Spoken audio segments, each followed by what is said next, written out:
Dear viewers अस्सलाम वालेकुम। आप देख रहे हैं टिंडो इन्फो टीवी और आज हम आपको ये बताएंगे कि किस तरह से आप अपने कोलियस प्लांट की को कटिंग से ग्रो कर सकते हैं और उसको प्रोपेगेट कर सकते हैं। तो ये देखिए, ये मेरा कोलियस प्लांट है और कुछ दिन पहले तक इसका सिर्फ मेन स्टेम था और साइड ब्रांचेस नहीं निकल रही थी। तो मैंने क्या किया, इसकी जो टिप है उसको अगर आप ब्रेक कर दें, यहाँ से कट कर दें, तो आप देखेंगे कि इसकी साइड ब्रांचेस निकलना शुरू हो जाएंगी।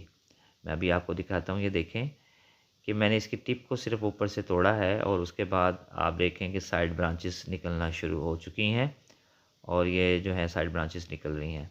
असल में एक फिनोमिना होता है एपिकल डोमिनेंस।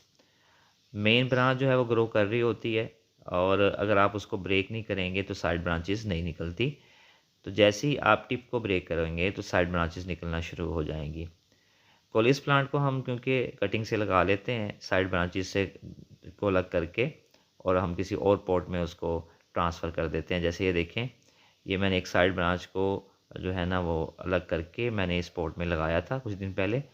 और सिर्फ इसके ना 1 या 2 लीफ छोड़ दें आप, बाकी लीफ जो हैं वो आप इसके रिमूव कर दिया करें। तो ये देखें, ये प्लांट अब मेरा ग्रो करना शुरू हो चुका है अब, और ये साइड ब्रांचेस भी निकल रही हैं। तो इस तरह से आप अपने कोलियस प्लांट को प्रोपेगेट कर सकते हैं। बहुत शुक्रिया।